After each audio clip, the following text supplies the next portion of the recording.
Hi everyone, Jonny Blair here at don'tstopliving.net.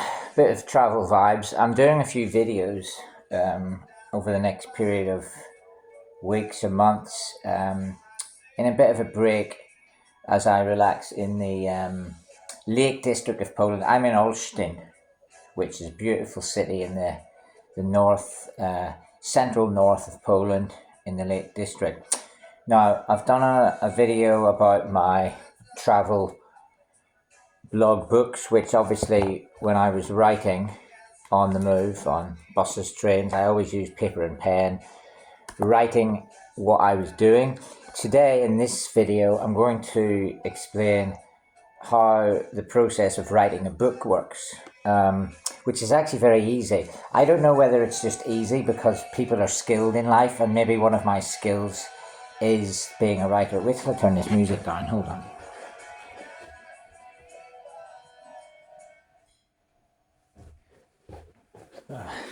Sorry, forgot I stuck the music on there on the laptop. So this wee video will show you a bit about how I concoct the books. It's a natural thing.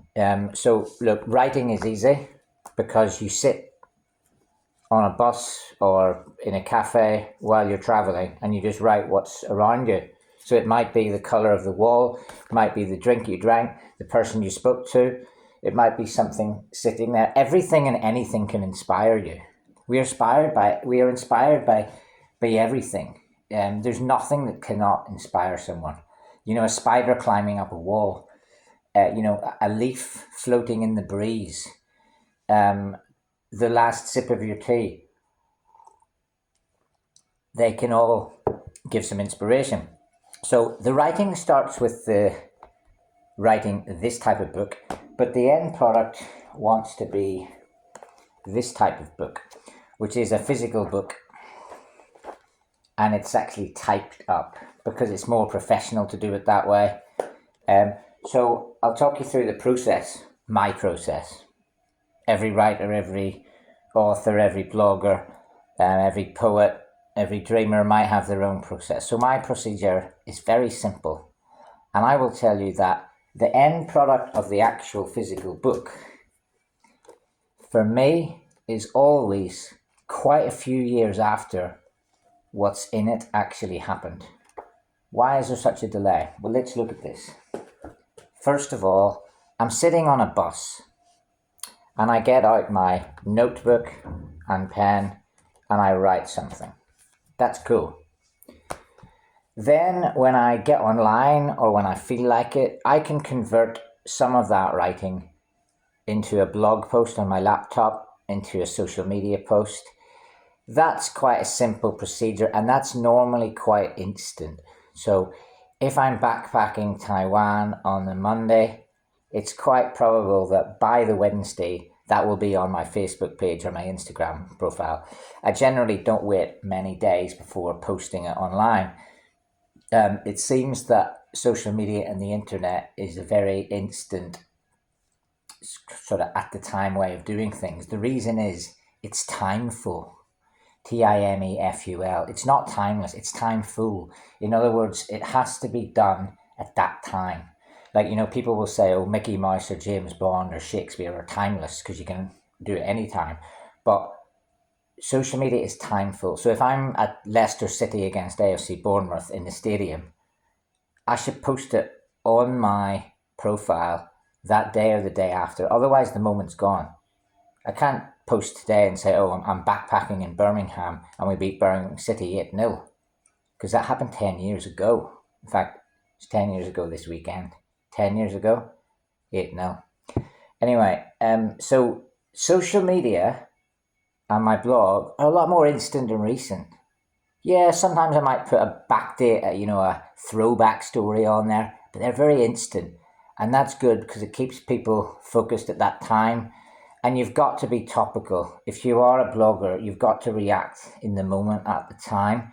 So blogging is different from writing because blogging is online social and blogging is on a blog on the internet. Writing is a general word, but writing a book. So let's see how the process goes. You've got all your notebooks and your blogs already. I've got loads of them, right? From my travels. I've also got these boxes. I'll go into detail on these another time, but basically each box has a different region of the world that I've been in, and I keep my stuff from what I did there. There we go. So it's got maps, receipts, entry tickets, information that I collected when I backpacked all those places. So you add the notebook to the backpacking info, which is all physical. You then look at what you've got online. You amalgamshake it. You shake it all together in an amalgamshake. And then you come up with the idea for a book. Now, my books are deep, long, and they take a long time to get through them. That's my first 22 books written down. How many are released? Let's see. I'll do this in a different video, the breakdown of the 22. But over 10 of those are out. And how does it work to write just one book? Let's look at that. First thing, think of a title and a subject. That's fairly easy. So my first book, do I have it here? Yeah. I thought of the title, Backpacking Centurion. Very easy. Backpacking, that's me, with a backpack traveling. Centurion, 100 countries. Also a game of drinking shots of beer when I was a student. Nice double entendre. So I've got a name of the book, Backpacking Centurion. The other thing about the name of the book is it should be different from something you've done before. It should be original, and it should be catchy. I think Backpacking Centurion, when I Googled it about 10 years ago, probably 12 years ago now, it wasn't on there as that phrase of those two words. So I took it and thought, I'm having it. If it had already been there, I probably would have changed that to something like Whackpacking Centurion or Overland Packing Centurion or something different. So I had the idea of the title. Now, once you got the name of the title, you know what it's about. So that Backpacking Centurion is a Northern Irishman's journey through 100 countries. That was simple. So you got the idea for the book. You've got all the backup stuff from your travels that you can use. And then you've got to have a plan for the book. Normally, I like chapters. I'm a chapter geek. I don't want to write a book that's just one long thing, long tirade, falling asleep. I like chapters. It's almost like when you get an album by a rock band, you love the song titles. Each separate song is different. You buzz off the titles. I'm a wordsmith. I like words. I buzz off them. They give me inspiration. They give me energy. So I knew that book would be called Backpacking Centurion. I knew that within the book would be 100 countries. Eventually I turned it into 4 books because one book was not big enough to hold what I wanted. So when you get that level, you then start to put the chapters down. And this is all done on pen and paper as well. So let's do this actually. I could start with this one. Yeah, this is probably a good start because to start with, you just jot down the names of the chapters you want, right? So, you know what I've got here. Man, you shited. Donkey Dong front room. For your eye only. That's beside her pint. 1/6 of a television. Locked out. A lifestyle of reunions. Vicky shoots at my stars. So I come up with the titles of the chapters. And then it's easy to write a chapter. Because if that's a chapter about, let's see which one of these. So one of these chapters is called Last Bus Out of Sydney. Now I've got a chapter. I know what it's about. I know where it is. I just need to write a story. So what I'll do is I will then go back to my time in Sydney where I took that last bus. I will look at what I wrote at the time. I will look at my big box with my information, maps, receipts, etc. from Sydney. and then I'll write that chapter. I'll also go with what's on my blog because I might have put something on there that I'd forgotten here. And I also would use Google because if there's like a bar that I was in, I will just double check the name of it in case I'd forgotten, because over time, we do forget things. So all of those things together come in, and then that's a chapter, and then I write it. Now, actually, in the last 10 years or so, I write those chapters on my laptop because it's wasting time to write it all on a piece of paper and then write it all again on the laptop. I might write a chapter, I might write, a paragraph or a few paragraphs on paper with a pen. But then as soon as I get my laptop or as soon as I get online or with electricity, I want to type it up. And then I save it. I save each chapter. I normally email it to myself. I do it chapter by chapter. So even though that's a list of the chapters, I also love to pick and choose which one to write that day. So if I've written a list of 30 chapters to write, I don't just start at the first one and go, I'll just do it in order. Because actually, sometimes you don't want to write about that. Sometimes you're not in the mood for it. So like, for example, the chapter about Sydney, you need to be in some type of mood. And what I do as well is like, I'll stick the music on, which I was listening to in Sydney to write that chapter. So it'll be stuff like Lansdowne, Down Under, Men at Work. Be stuff like K-Sam by Cold Chisel, Flame Trees, and while you're doing that, something's going on in your head. You're in the moment. You're remembering things like Bundaberg Rum. You're remembering that moment, and as you're writing it, the inspiration comes. And if you have looked at any of my books of writing, you'll notice that I need to lend my homage of inspiration to others that inspired it. That's where this all comes in. Right. That is a Noel Gallagher album called Council Skies.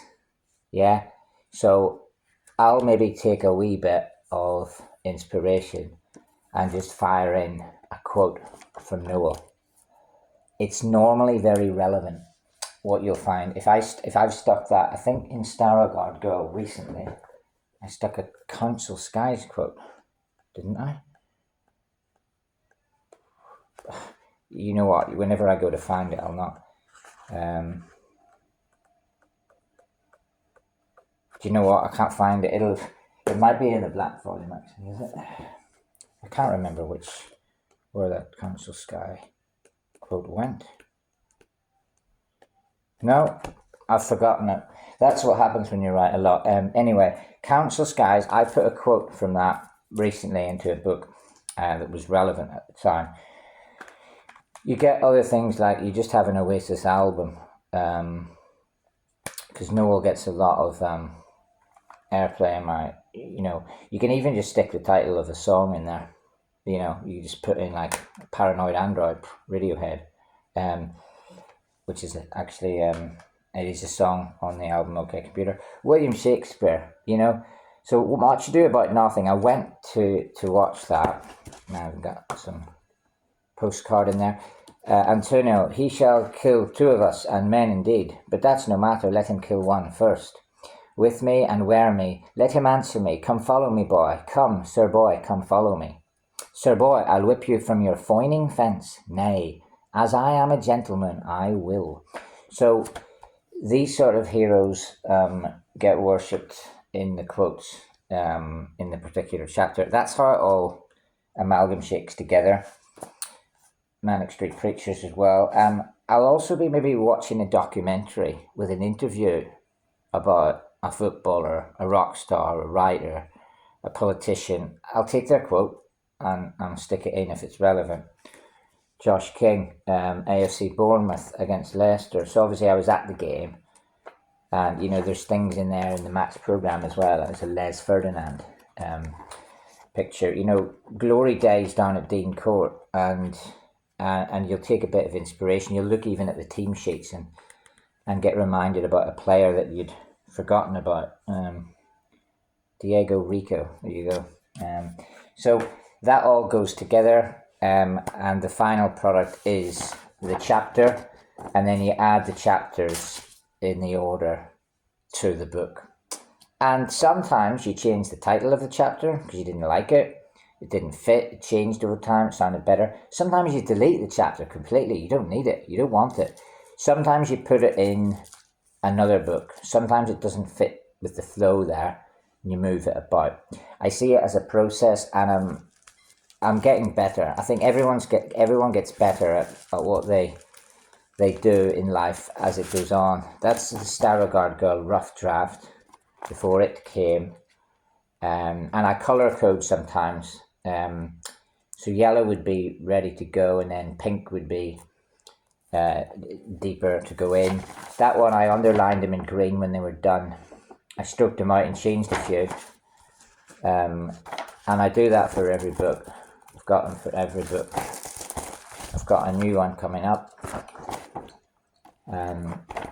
which, in fact, Haiti, gosh, Dance Hall Blair. Sometimes you look at them and you forget why you called it that. Freetown Wildlife. So those are all like the ways that a book comes together, and then you get it published and printed. And once it's released, then there's another process where you don't like parts of it, so you have to do a second edition. So there you go. That's a start on the books.